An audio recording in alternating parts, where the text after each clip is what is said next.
después de Cristo, por poner las fechas. And even though some people might think that James, the Apostle James, who was the brother of John, might have written it, he did not write it because he died right before that. Algunos han pensado que Santiago, el hermano de Juan, que fueron apóstoles, lo escribió, pero no pudo haberlo escrito porque él murió. Antes de eso, so let's read Acts 12, 1 and 2. Vamos a leer Hechos 12, 1 al 2. And it was about this time that King Herod arrested some who belonged to the church, intending to persecute them. En ese tiempo el rey Herodes hizo arrestar a algunos de la iglesia con el fin de matarlos. Oh, wonderful. We've got it back. It's up there. He had James, the brother of John, put to death with the sword. A fin de matarlos. A Santiago, hermano de Juan, lo mandó a matar a espada. And now I put the date there just for your reference. This happened in 44 AD. That King Herod had James, the brother of John, the apostles, killed. All right? Y lo puse ahí por referencia. Esto sucedió en el año 44, que él mandó a matar a Santiago, hermano de Juan, que fueron apóstoles. Fue en el año 44. So he could not have written the letter of James. Él no pudo haber escrito la carta de Santiago. So in just a moment, we're going to get into who the author is then. Which James is it? Ya vamos a entrar en cuál Santiago fue el que lo escribió. So greatest influences in this letter. So this letter was influenced by Jesus' teaching on the life of the kingdom of God, especially his Sermon on the Mount, Matthew 5 through 7, and the book of Proverbs. Las influencias más grandes en esta carta son las enseñanzas de Jesús sobre la vida en el reino de Dios, especialmente su sermón en el monte, Mateo 5 al 7, y el libro de Proverbios. How many of you love the book of Proverbs? There's a lot of connections between the book of Proverbs and this book. And some people have called James the New Testament Proverbs, right? Hay muchas conexiones entre Proverbios y Santiago, y muchos han llamado Santiago el Proverbios del Nuevo Testamento. All right, this letter is comprised of short, challenging wisdom speeches full of metaphors and one-liners. And I'm doing something a little different. I'm just kind of introducing you to the book, and then we're going to get into verse 1, okay? Estoy haciendo algo diferente, los estoy dando una introducción al libro y después vamos a hablar del versículo 1. La carta está compuesta de discursos desafiantes y breves y llenos de sabiduría, y también llenos de metáforas y frases ingeniosas. All right? James 2 through 5 has 12 teachings of wholehearted devotion to Jesus. De Santiago 2 al 5 hay 12 enseñanzas de devoción incondicional a Jesús. And now on the back of your sermon guide, atrás de la guía de su sermón, I kind of gave you some of the most important things from James 1 that we're going to be seeing in the next few weeks. Y atrás de su guía de sermón, yo hice hincapié en algunas de las cosas más importantes que vamos a estar viendo en Santiago capítulo 1 en las semanas que vienen. So first of all, wisdom. God has all wisdom and gives it to those who ask for it. La sabiduría. Dios tiene toda la sabiduría y la da a quien le pide. Trials. God uses trials to help people grow into spiritual maturity. Las pruebas. Dios usa las pruebas para ayudar a las personas a crecer en madurez espiritual. Faith. Faith without works is dead. La fe. La fe sin obras está muerta. El hablar, right? Watch your tongue, for it could be your blessing or death. Isn't that true? Cuida tu lengua, porque podría ser tu bendición o tu muerte. What else? Humility is the key to living a godly life of obedience to God. La humildad es la clave para vivir una vida piadosa de obediencia a Dios. Righteous living, doing what is right towards others, demonstrates our commitment to God. Vida justa, hacer lo correcto hacia los demás demuestra nuestro compromiso con Dios. And then finally, true religion is taking care of the least of these, those most vulnerable in our world. La verdadera religión es cuidar y ayudar a los pequeños, vulnerables de este mundo. So now let's go to verse 1. Vamos a ir al versículo 1.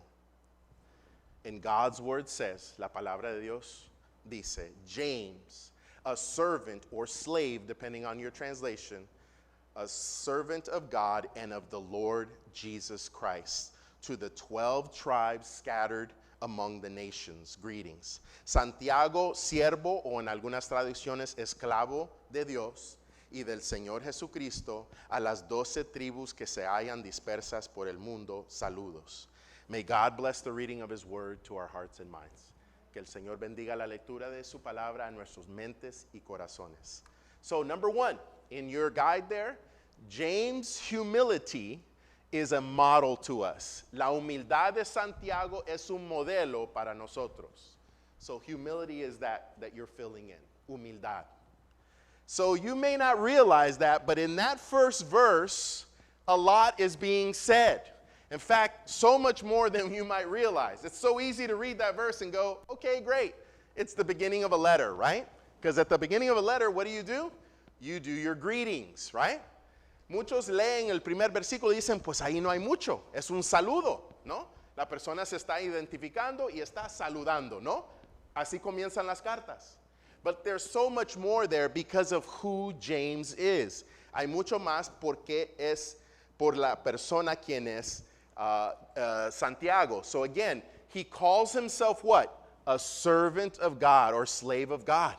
Él se llama un siervo de Dios, un esclavo de Dios, y del Señor Jesucristo, and of Jesus Christ. So let's get into that. Why would he do that? ¿Por qué lo haría? So first of all, this James, most Bible scholars agree that James was the half-brother of Jesus and leader of the Messianic Mother Church in Jerusalem. La mayoría de los eruditos o escolares bíblicos están de acuerdo. Eruditos, gracias maestra. Santiago era medio hermano de Jesús y líder de la iglesia madre mesiánica en Jerusalén. So how many of you knew that this James was the half-brother of Jesus? ¿Cuántos sabían eso? Okay. Es el medio hermano de Jesús. Now, I want you to think about that. He grew up with Jesus. You know, for all of his life, his older brother was Jesus. Imagine Jesus being your older brother. Imagínense que Jesús fuera tu hermano mayor. Él creció con Jesús. He saw, can you imagine the pressure, right? Imagínate la presión. Can't you be more like Jesus? No puede ser más como Jesús. Maybe he heard that once or twice, right? Because Jesus was without sin. Jesús estaba sin pecado. And now, Jesus didn't perform miracles. No hizo milagros. The only image we have of Jesus before he turned 30 was when he was 12 and he went to the temple, right? And he said, and they were looking for him, they couldn't find him, and they said, where's Jesus? And he was in the temple, and he says, and his mom said, what are you doing? Jesus, he says, I'm going about my Father's business, right? And that's the only thing we know about Jesus after his birth until he's 30. Y lo único que sabemos de Jesús después de que nació hasta que tenía 30 fue cuando tenía 12. Cuando fue al templo, no lo encontraban los padres. ¿Cuántos han perdido un niño? How many of you have had a lost child, right? Qué susto, y no lo pueden encontrar. Y dicen, ¿dónde está Jesús? Está en el templo. ¿Y qué estabas haciendo? Y dijo, pues yo estoy tratando con los asuntos de mi padre. Eso es lo único. So now, Jesus grew up, right? And I'm sure James absorbed a lot from watching Jesus, right? Él absorbió mucho. But let me tell you something, right? For those of you that don't know biblically, Matthew 13:55, if you don't believe that Jesus had brothers and sisters, here it is in the Bible. Para aquellos que niegan que Jesús tuvo hermanos, right? Because some of us come from a background where we're taught that Mary was a perpetual virgin and she had no other children, right? That's not biblical. She was virgin when Jesus was born, and then she had a normal relationship with Joseph. Algunos vienen de un trasfondo en que se nos enseñó que María fue perpetuamente una virgen. Pero la Biblia no enseña eso. Cuando ella tuvo a Jesús fue virgen, fue un milagro, pero ya después de eso ella tuvo una relación normal con su esposo. And this is the fruit of that. Ese es el fruto, right? Isn't this the carpenter's son, Matthew 13:55? They were talking about Jesus. Isn't his mother's name Mary? And aren't his brothers James, Joseph, Simon, and Judas? By the way, Judas, some attribute the book of Jude to Judas, so interesting. That's another sermon. ¿No es acaso el hijo del carpintero, hablando de Jesús, no se llama su madre María y no son sus hermanos Santiago, José, Simón y Judas? Interesante, ¿va? So the Bible's very clear. Jesus had brothers, right? And one of them for sure was James. And we believe this is the James that wrote this letter that we're going to study. Jesús tuvo hermanos y tuvo un hermano Santiago y creemos que este Santiago, este hermano fue el que escribió esta carta. Now, but let me tell you, James was not always a believer. In fact, James was not one of the disciples. No siempre era creyente y no fue uno de los discípulos. Let's look at what it says in John 7:5. Juan 7:5. For even his own brothers did not believe in him. Wow. You could have the Savior, the Messiah, right in front of you and not believe. Doesn't that tell you something? Wow. We're so hard-headed, right? We can be so blind. Podemos ser tan ciegos. Lo cierto es que ni siquiera sus hermanos creían en él. Lo tenían enfrente y no creían. ¿Qué cosas? Qué ciego podemos ser como seres humanos. Now, 1 Corinthians 13:3. The good news is James became a believer, right? La buena noticia es que él, Santiago, eventualmente él fue creyente. So when did this happen? ¿Cuándo sucedió? So let's start reading 1 Corinthians 13, verse 3. 1 Corintios 13:3. For what I received, I passed on to you as of first importance, that Christ died for our sins according to the Scriptures. Porque ante todo les transmití a ustedes lo que yo mismo recibí, que Cristo murió por nuestros pecados según las Escrituras. Verse 4 now, versículo 4. He was buried. He was raised on the third day according to the Scriptures, and that he appeared to Cephas and then to the 12. Que fue sepultado, versículo 4, que resucitó al tercer día según las Escrituras, que se apareció a Cefas y luego a los 12. Now if you read verse 6, it says he then appeared to 500 witnesses. Después en el 6 dice que se apareció a 500 otras personas. But then verse 7, el versículo 7, then he appeared to James, that's his brother, then to all the apostles. Luego se apareció a Santiago, que creemos que es el hermano, más tarde a todos los apóstoles. And that's when we believe that James finally believed after the resurrection, right? Thomas wasn't the only one, right? That needed a little bit more to really believe, right? Tomás no fue el único que dudó y que no creyó, que él también, Santiago, después de la resurrección, fue cuando él ya reconoció que Cristo es Señor, ¿no? So, gloria a Dios. So, I wanted to give you that background. Let me tell you more about James, right? Why he was so humble. Déjenme decirles por qué él era tan humilde. When he wrote that first verse, he could have written a lot about himself, but all he wrote was that he was a slave or servant of Jesus, of God. Él pudo haber escrito muchas cosas en ese primer versículo de quién era él, ¿no? Al principio de la carta, right? Someone today would name all of their diplomas, their degrees, and all of this stuff, right? Algunos anunciarían todo lo que son. But James was known as a pillar and peacemaker in the church. Fue conocido como un pilar y pacificador en la iglesia, who led with wisdom and courage until he was martyred for his faith in 62 AD.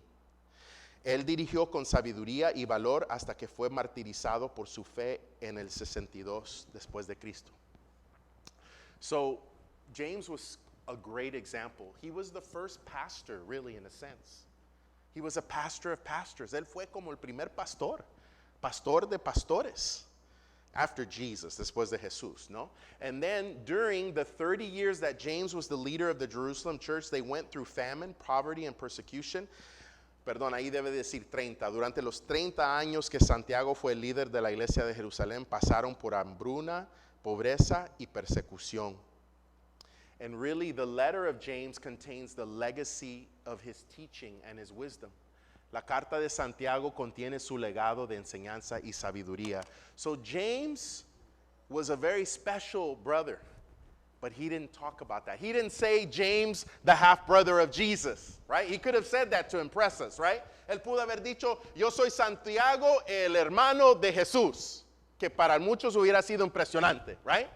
He didn't say, I was the pastor for 30 years of the church in Jerusalem. No dijo, yo he sido el pastor por 30 años de la iglesia de Jerusalén. He said, James, the servant of God in Jesus. The slave, the servant. Más bien él dijo, yo, Santiago, el esclavo, siervo de Dios y el Señor Jesús. That's the kind of humility that we need to have in our lives, to have the wisdom of God. Ese es el tipo de humildad que tenemos que tener para tener la sabiduría de Dios. So number 2, James wrote this for all believers. Santiago escribió esto para todo creyente. Now this is a little controversial because we're going to look at the verse again. And if you look at the verse very quickly, you might get a different idea than this, but I'm going to try to prove it to you biblically. Si lees el versículo rápido, tal vez puedes salir con otra idea, pero te voy a tratar de dar la evidencia bíblica porque era para todo creyente. Okay? So again, James 1:1. Everybody there? ¿Todos ahí? James, a servant of God and of the Lord Jesus, to the 12 tribes among the nations. Santiago, siervo de Dios y del Señor Jesucristo, a las 12 tribus por el mundo, right? And it says scattered. I'll get to that in a moment. Yo sé que dice dispersas, voy a llegar ahí en un momento, but I want to emphasize, right? To who?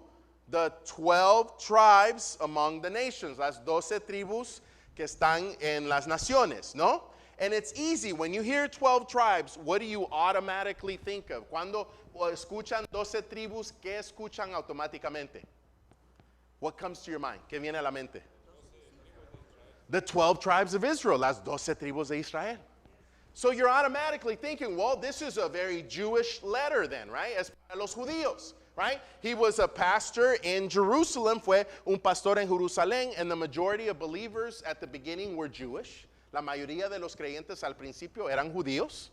And so it's very easy to think he wrote to just the Jews or more focused on Jewish Christians, que él escribió más enfocado en cristianos judíos. But let me tell you, this represents so much more. Right?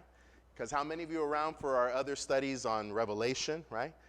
¿Cuántos han estado escuchando cuando vimos Apocalipsis, right? And what Israel really represents, right? True spiritual Israel. ¿Qué representa Israel espiritual? So let's look at that. Look with me to Romans 11:17. Romanos 11:17. I'm going to repeat that. Romans 11:17. Romanos 11:17. If some of the branches have been broken off, this is speaking about ethnic Israel, right? Original Israel. Ahora bien, es verdad que algunas de las ramas han sido desgajadas. Está hablando de Israel antiguo, original, right? Though a wild, and you, though a wild olive shoot, talking about Gentiles, people that have come after, have been grafted in among the others and now share in nourishing sap from the olive root. Déjeme explicar. Ahora bien es verdad que algunas de las ramas han sido desgajadas y que tú, siendo de olivo silvestre, que representa a los gentiles, los que no son nacidos étnicamente judíos, has sido injertado entre las otras ramas, ahora participas de la savia nutritiva de la raíz del olivo. Now there's a lot more to read here, hay mucho más que leer, so let me give you another verse that's more clear. Déjenme darles otro versículo más claro, Galatians 6:15 and 16. Gálatas 6:15 y 16. Neither circumcision nor uncircumcision means anything. What counts is the new creation. Para nada cuenta estar o no estar circuncisados. Lo que importa es ser parte de una nueva creación. Now let me explain. In the Bible, circumcision, physical circumcision, always was connected to what? Ancient Israel, right? The original people of God. La circuncisión física siempre se marcaba como símbolo de qué? De antiguo Israel, el pueblo de Dios. But that was physical, era físico. But now there's a new circumcision in Christ. Hay una nueva circuncisión en Cristo, which is spiritual, que es espiritual. And this is what Paul is talking about. Now look at verse 16, right? It doesn't matter if you were born Jewish, is what he's saying. It doesn't matter if you had the Jewish mark of physical circumcision. Él lo que está diciendo, no importa que naciste judío, what matters, right? Lo que importa, peace and mercy to all who follow this rule, to the Israel of God. Paz y misericordia desciendan sobre todos los que siguen esta norma y sobre el Israel de Dios. In other words, The Israel of God, true Israel, is those that are part of the new creation in Christ. En otras palabras, el Israel de Dios, el Israel espiritual, es todos aquellos que son parte de la nueva creación en Cristo. Okay? So why do I want to make this point? Because the letter, when James is saying, cuando dice Santiago, right, to the 12 tribes scattered among the nations, he's talking about all believers. Cuando él dice Santiago, a los 12 tribus que se hallan dispersas por el mundo, él está hablando a todos los creyentes, based on the overall understanding of God's word, basado en el entendimiento total de la palabra de Dios. Now, this letter's for all believers. Esta carta es para todo creyente. It is a summary of all the wisdom that James has learned. His goal is to challenge us in the way we live. La carta es para todos los creyentes en todas partes. Es un resumen de toda la sabiduría que ha aprendido Santiago. Su objetivo es desafiarnos en la forma en que vivimos. So finally, número 3, James' letter is a comfort for persecuted believers everywhere. La carta de Santiago es un conforte para creyentes perseguidos en todas partes. So let's go back to verse 1. Regresando al versículo 1. And it says, right, to the 12 tribes scattered among the nations, greetings. A las 12 tribus que se hallan dispersas por el mundo, saludos. So what's this scattered? ¿Qué es esta dispersas? Well, let's read Acts 8:1. Leamos Hechos 8:1. On that day, a great persecution broke out against the church in Jerusalem, and all except the apostles were scattered throughout Judea and Samaria, and then they went to other places. Aquel día se desató una gran persecución contra la iglesia en Jerusalén, y todos, excepto los apóstoles, se dispersaron por las regiones de Judea y Samaria, y de ahí salieron a otros lugares. Now, how many of you are aware of the persecution of Christians around the world today? ¿Cuántos se dan cuenta de la persecución de cristianos en todo el mundo? When we live in the United States, we don't realize the persecution of Christians. Our persecution is very minimal compared to other believers. La persecución que nosotros sufrimos es muy mínima comparado a otras personas en el mundo. There are places where it's illegal to be a born-again Christian. Hay lugares en que es ilegal ser un creyente nacido de nuevo. We had someone visiting last week, David, who did not come back today, but he's from China, and he told me that his wife, who they've been married, I think 11 years, his wife's not a believer, and he said he left China. He says, my pastor has been in jail for the last 6 years. My pastor has been in jail the last 6 years. That's persecution. We don't understand that here. He said, I'm grateful to come and be in a place where I'm free to worship God. But in China, real believers go through persecution. En la China, él dijo, David que estaba aquí, que él ha estado casado 11 años, su esposa no es creyente, y su pastor ha estado en la prisión los últimos 6 años por su fe. Right? And he's not in jail for doing something else. He's in jail for his faith, by the way. Okay, let me clarify that. Está en la cárcel por su fe. Los creyentes allá saben lo que es la persecución. There are countries where they can chop your head off, right? There are Muslim countries where they can chop your head off for becoming a believer. If you're born Muslim and you become a Christian, your dad can take you out in front of the whole family, and they've done this, and they tell the person, deny Jesus, or right now your life ends. They give the person a chance. And if the person denies Jesus, there are people that have been beheaded in front of their families. Y le dicen a la persona, viene el papá, confronta, y lo llevan al ejecutador, lo ponen enfrente de todo el pueblo y le dicen a la persona, arrepiéntate de tu fe o te volamos la cabeza. Y ahí nomás los que no niegan a Cristo les han cortado la cabeza enfrente de toda la familia y la comunidad. That's persecution. And much more, y mucho más. And Christians back then were going through this and more. And James' letter is to give comfort to those Christians. Back then and today. Christians all over the world. La carta de Santiago también era para confortar a cristianos en ese día pasando persecución, y es para los cristianos de hoy pasando persecución. We do not realize how privileged we are in the United States. No entendemos el privilegio que tenemos. I hope that it doesn't make us softer. I hope it makes us more grateful, and that we wake up and realize we have such a great opportunity to take advantage of the freedom we have to share Jesus more boldly and openly. But it would seem like sometimes we need a fire underneath us to get us going. Human nature, right?